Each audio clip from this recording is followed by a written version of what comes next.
नमस्कार प्रिय श्रोताओं, आप सुन रहे हैं धर्मवीर भारती के उपन्यास गुनाहों का देवता।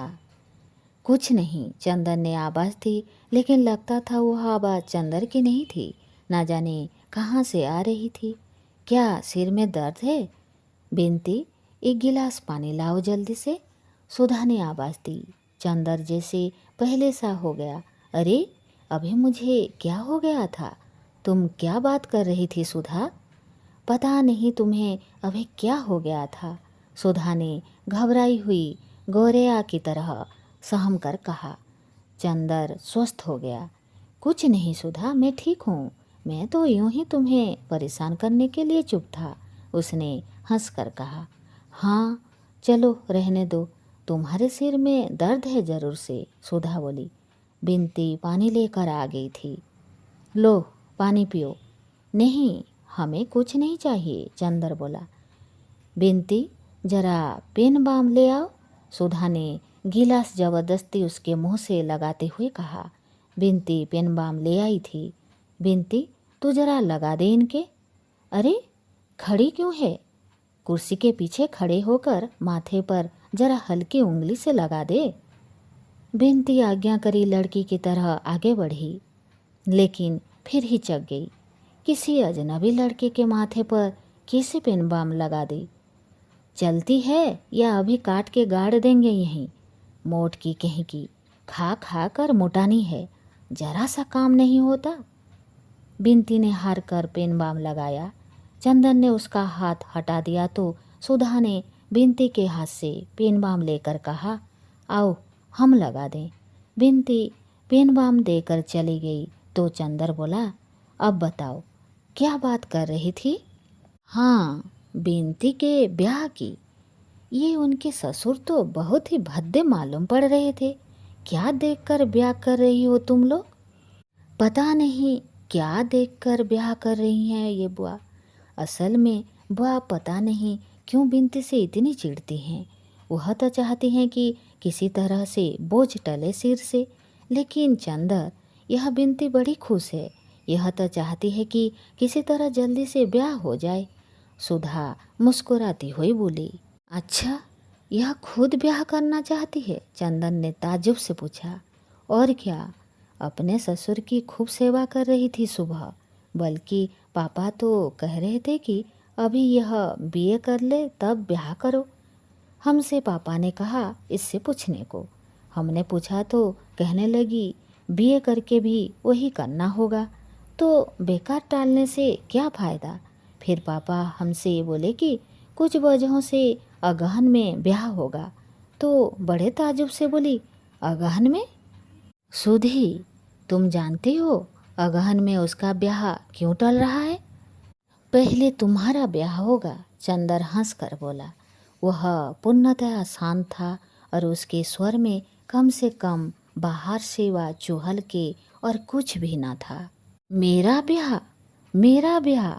आंखें फाड़कर, मुंह फैलाकर, हाथ नचाकर, कुतूहल भरे आश्चर्य से सुधा ने कहा और फिर हंस पड़ी, खूब हंसी। कौन करेगा मेरा ब्याह? बुआ? पापा करने ही नहीं देंगे। हमारे बिना पापा का काम नहीं चलेगा। और बाबू साहब, तुम किस पर आकर रंग जमाओगे? ब्याह मेरा? सुधा ने मुंह बिचकाकर उपेक्षा से कहा। नहीं सुधा, मैं गंभीरता से कह रहा हूँ।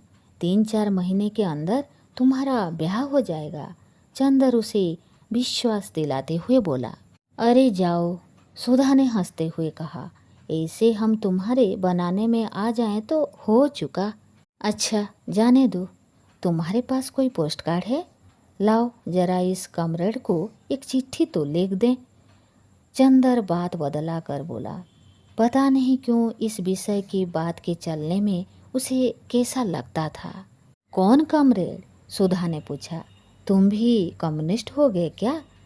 नहीं जी, वही बरेली का स्पेशलिस्ट लड़का कैलाश, जिसने झगड़े में हम लोगों की जान बचाई थी। हमने तुम्हें बताया नहीं था सब किस्सा उस झगड़े का, जब हम और पापा बाहर गए थे? हाँ हाँ, बताया था। उसे जरूर खत लिख दो, सुधा ने पोस्ट कार्ड देते हुए कहा। तुम्हें पता मालूम है? चंदर जब पोस्ट कार्ड लिख रहा था तो सुधा ने कहा, सुनो, उसे लिख देना कि पापा की सुधा, पापा की जान बचाने के एवज में आपकी बहुत कृतज्ञ है, और अभी कभी अगर हो सके तो आप इलाहाबाद जरूर आएं। लिख दिया? हाँ, चंदन ने पोस्ट कार्ड जेब में रखते हुए कहा। चंदर, हम भी स्पेशलिस्ट पार्टी के मेंबर होंगे, सुधा ने मचलते हुए कहा। चलो, अब तुम्हें नई सनक सवार हुई। तुम क्या समझ रही हो स्पेशलिस्ट पार्टी को? राजनीतिक पार्टी है वह। यह मत कहना कि स्पेशलिस्ट पार्टी में जाओ और लौट कर आओ तो पापा से कहो, अरे हम तो समझे पार्टी है, वहाँ चाय पानी मिलेगा, वहाँ तो सब लोग लेक्चर देते हैं। धत, हम कोई बेवकूफ़ हैं क्या? सुधा ने बिगड़ कर कहा। नहीं, सो तो तुम बुद्धिसागर हो, लेकिन लड़कियों की राजनीतिक बुद्धि कुछ ऐसी ही होती है, चंदर बोला। अच्छा रहने दो, लड़कियां ना हो तो काम ही ना चले, सुधा ने कहा। अच्छा सुधा, आज कुछ रुपए दोगे? हमारे पास पैसे ख़त्म हैं और सिनेमा देखना है ज़रा, चंदन ने बहुत दुलार से कहा। हाँ हाँ, ज़रूर देंगे तुम्हें, मतलबी कहीं की, सुधा बोली। अभी अभी तुम लड़कियों की बुराई कर रहे थे ना? तो तुम और लड़कियों में से थोड़ी ही हो, तुम तो हमारी सुधा हो, सुधा महान। सुधा पिघल गई। अच्छा, कितना लोगे? अपने पॉकेट में से 5 रुपए का नोट निकाल कर बोली। इससे काम चल जाएगा? हाँ हाँ, आज जरा सोच रहे हैं पम्मी के यहाँ जाएं, तब सेकेंड शो हो जाए। पम्मी रानी के यहाँ जाओगे? समझ गए, तभी तुमने चाचा जी से ब्याह करने से इनकार कर दिया। लेकिन पम्मी तुमसे 3 साल बड़ी है, लोग क्या कहेंगे? सुधा ने छेड़ा। ओह, तो क्या हुआ जी, सब यूं ही चलता है, चंदर हंस कर टाल गया।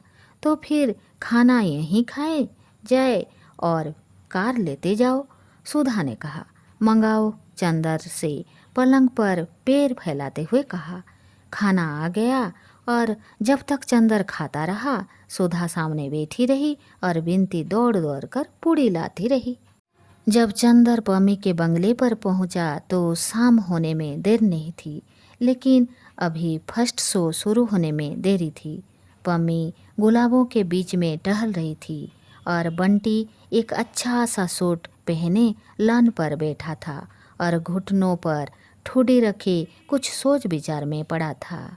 बंटी के चेहरे पर का पीलापन भी कुछ कम था।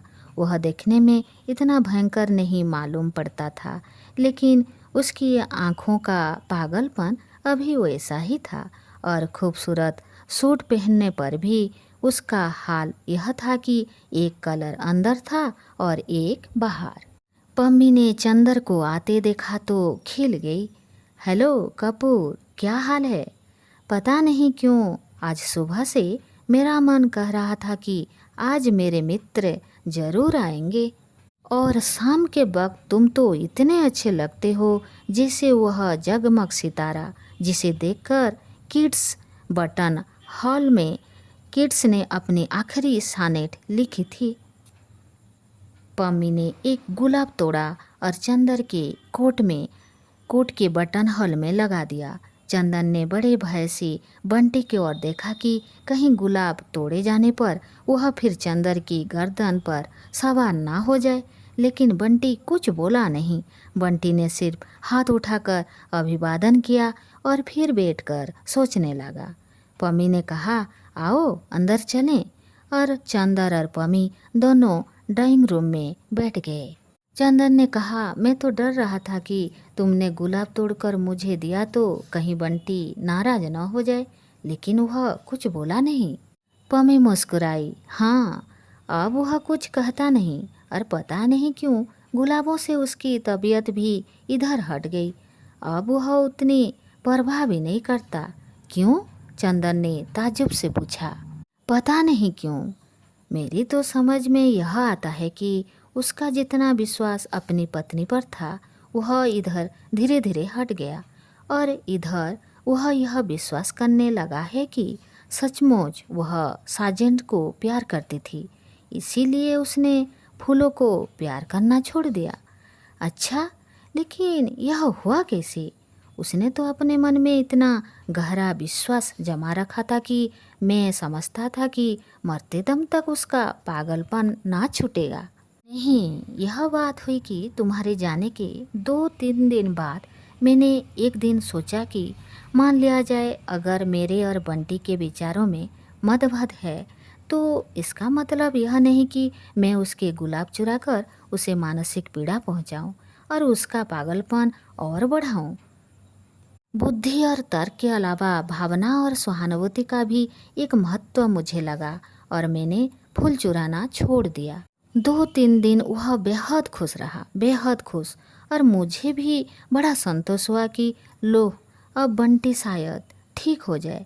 लेकिन तीसरे दिन सहसा उसने अपना खुरमा फेंक दिया, कई गुलाब के पौधे उखाड़ कर फेंक दिए और मुझसे बोला, अब तो कोई फूल भी नहीं चुराता। अब भी वह इन फूलों में नहीं मिलती।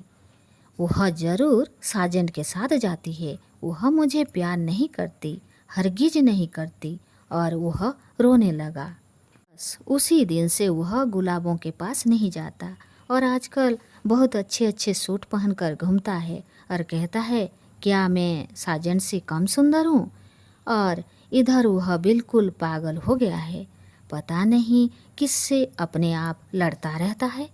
चंदन ने ताज्जुब से सिर हिलाया।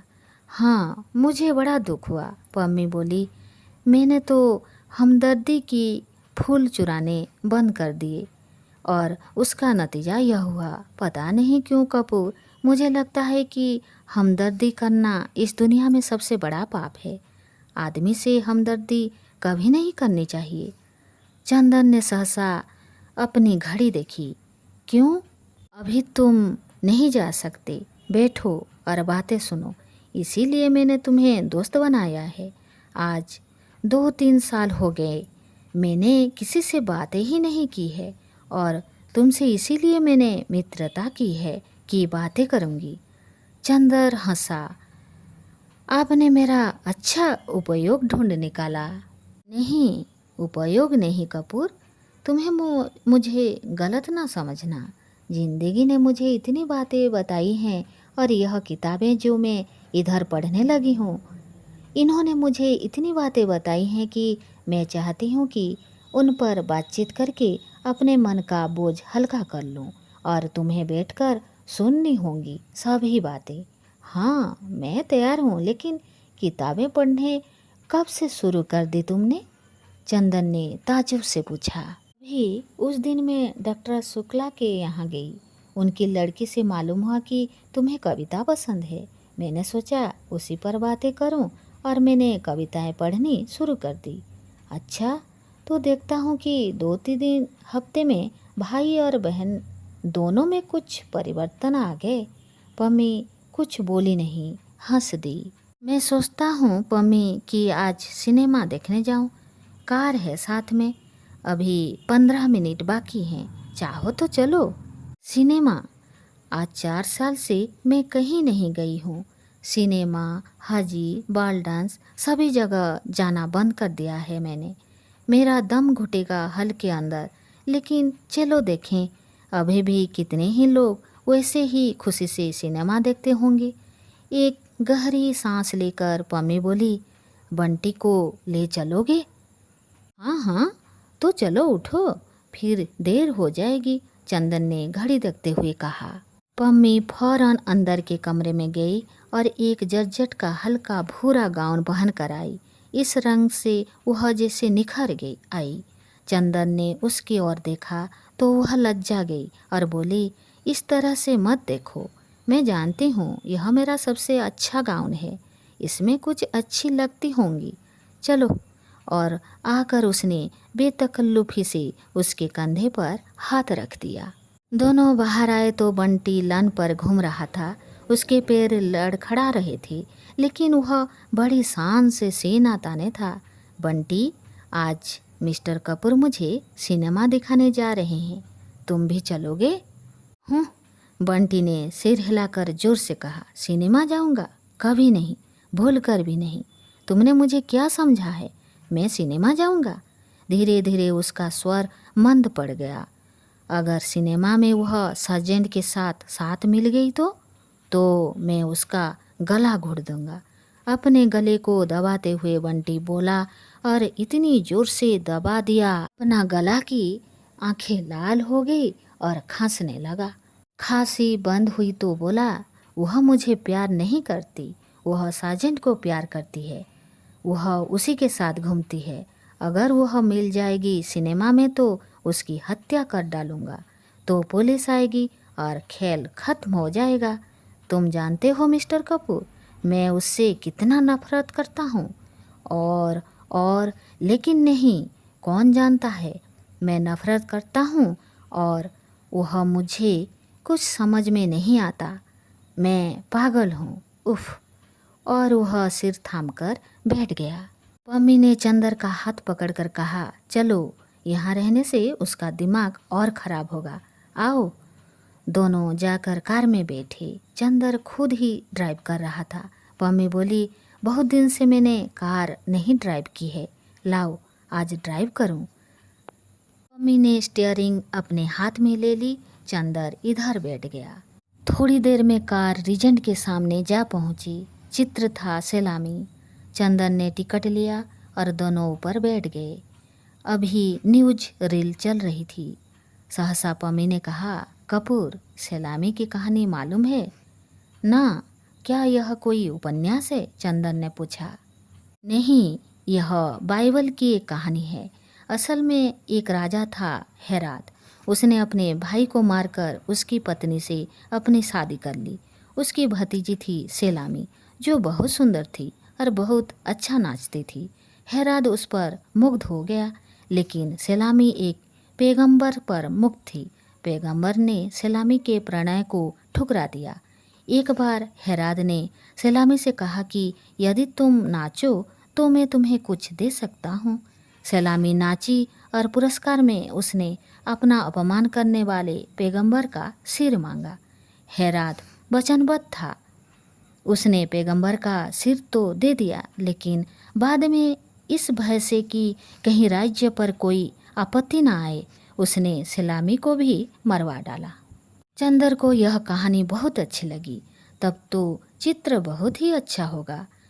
उसने सोचा, सुधा की परीक्षा है, वरना सुधा को भी दिखला देता।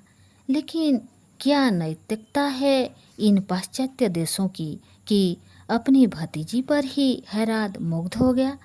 उसने कहा पम्मी से। लेकिन हेराद अपनी भतीजी पर ही मुग्ध हो गया तो क्या हुआ? यह तो सेक्स है मिस्टर कपूर। सेक्स कितनी भयंकर शक्तिशाली भावना है, यह भी शायद तुम्हें नहीं समझते। अभी तुम्हारी आंखों में बड़ा भोलापन है। तुम रूप की आग के संसार से दूर मालूम पड़ते हो, लेकिन शायद 2-1 साल बाद तुम भी जानोगे कि यह कितनी भयंकर चीज है।